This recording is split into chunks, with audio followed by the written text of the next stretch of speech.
নমস্কার বন্ধুরা, কিউট দিশানি চ্যানেলে আপনাদের অনেক স্বাগত। নিয়ে চলে এসেছি আপনাদের সামনে আবার একটা নতুন ব্লগ।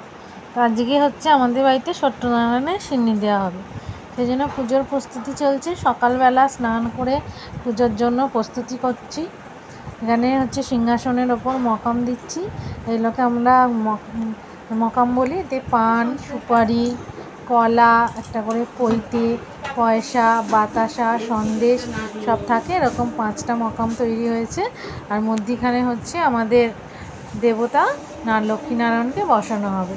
এখন বাজে প্রায় সকাল 6টা সাড়ে 6টা নাগাদ। এবার ঠাকুরমশাইয়েরও আসার সময় হয়ে যাচ্ছে, কারণ ঠাকুরমশাই বলেছেন 8টায় আসবে। সেই জন্য মা মানে শাশুড়ি মা আর আমি বসে পড়েছি পুজোর প্রস্তুতিতে। ওখানে আমি পঞ্চপ্রদীপ তৈরি করছি, আর মা এদিকে একটা একটা করে জোগাড় করছে। দেখতে দেখতে ঠাকুরমশাই চলে এসেছেন, এসে সিন্নি মাখতে শুরু করেছেন। সিন্নিতে যা যা লাগে সেইগুলো সব মা এগিয়ে দিচ্ছেন, আর উনি সিন্নি মাখছেন। তো আমরা সব বসে আছি পেছনে, মানে পুজো দেখছি বসে বসে। বাড়িতে কিছু লোকজনও এসেছে, কিন্তু গরমের মধ্যে বেশিরভাগ লোকই আসতে চায়নি, কারণ প্রচুর গরম পড়েছে। আপনাদের ওদিকে কেমন গরম পড়েছে? অবশ্য সব জায়গাতেই গরম বেশ ভালোই পড়েছে। এখানে হচ্ছে আমার একটা বৌদি বসে আছে মামাতো, আর এখানে আমার হাজব্যান্ড ধুনো দিচ্ছে, আর ননদ দাঁড়িয়ে আছে। ওরা তো আমার শ্বশুরমশাই। ওদিকে ভাগনার, এদিকে আমার মা বসে আছে, আর এই যে দিশানি বসে আছে। গরমেও আর কিছু পরবে না, সেই জন্য গেঞ্জি পরে বসে আছে। প্রচুর গরম, মানে 8টা সাড়ে 8টার সময় পুরো রোদ। আর আমাদের এদিকটা মানে কোনো বাড়ি নেই বলে পুরো রোদটাই বারান্দাটা দিয়ে পুরো মানে বারান্দাটায় পড়ে। পুরো সকাল হবে যে রোদ উঠবে, সূর্য উঠবে, রোদ উঠবে, পুরো একদম বিকেল অবধি, যতক্ষণ না সূর্য অস্ত যাবে পুরো রোদ উঠবে। আর এখানে দিশানি আর তার দাদা দুজনে মারপিট করছে যে কে কাঁসরটা বাজাবে। সেও ছাড়বে না, এও ছাড়বে না। এ বাজাতে পারে না, সেই জন্যই একে দেওয়া হয়নি, কিন্তু এও ছাড়বে না। আর ওখানে পুজো আরম্ভ হয়ে গেছে। পুজো করতে বেশ ভালোই টাইম লাগে, প্রায় 1.5 ঘন্টা মতো তো লাগবেই মনে হচ্ছে। তো আমরা পুজো দেখে নিই আমার সাথে।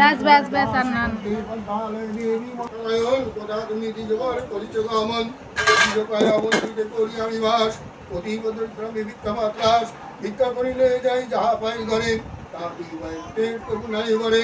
যা শুনি তবু নারায়ণ, আমার অভিবাচন নাই প্রয়োজন। ভক্তি করে মরে শুধু হবে সর্বনাশ। বলে তুমি যদি দেব নারায়ণ, দেখাইলে খবর মন। নারায়ণ নিজের করিল ধারণ, জন্মাটি কুণ্ড বলে দেখল ব্রাহ্মণ। ইন্দ্রাদি দেবগণে জানি নাই পায়, সে করে যাই বলিহারি। তবে বাবু বাবু নেত্র সুঝরে, অচেতন হইয়া পড়ে ভূমির উপরে।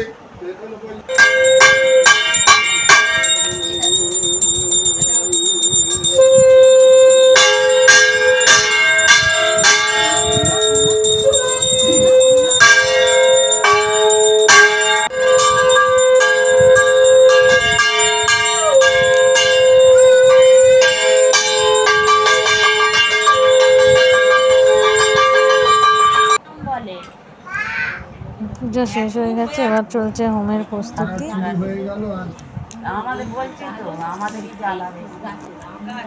গরমের জন্য বেশিক্ষণ হোম করাও যাবে বলে মনে হয় না, প্রচণ্ড গরম। এই অবস্থায় আগুনের তাতে বেশিক্ষণ বসে থাকাও মুশকিল। দেখা যাক কতক্ষণ হোম করা যায়। এসব আগুন টাগুনে আমার আবার প্রচুর ভয়।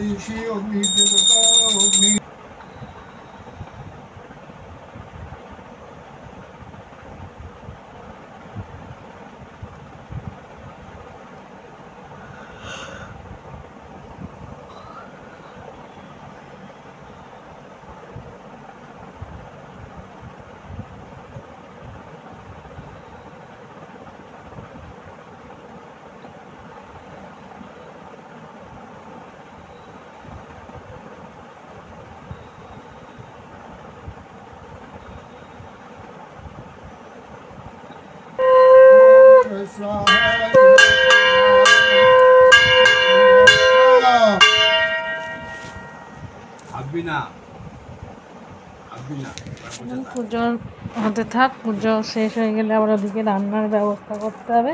লোকজন সেরকম বলা হয় না, কিন্তু তবুও আমাদের তো রান্না করতেই হবে। তো আমি তাহলে চলে যাই, আপনারা দেখতে থাকুন, আপনাদের সাথে দেখা হবে অন্য কোনো ব্লগে। সেই জন্য আপনারা ভালো থাকবেন ততদিনে এবং সুস্থ থাকবেন। গরমে সবাই ভালো থাকবেন এবং অপরকেও ভালো রাখবেন। আর ঠান্ডা ঠুন্ডি খাবার খাবেন যাতে নিজে ভালো থাকতে পারে, এবং বেশি করে জল খাবেন। জলের পরিমাণ যত বাড়বে তত কিন্তু শরীরও ভালো থাকবে। জলের পরিমাণ কমে গেলে শরীরও খারাপ হতে শুরু করবে। তো আজকের মতো ব্লগটি এখানেই শেষ করছি। টাটা।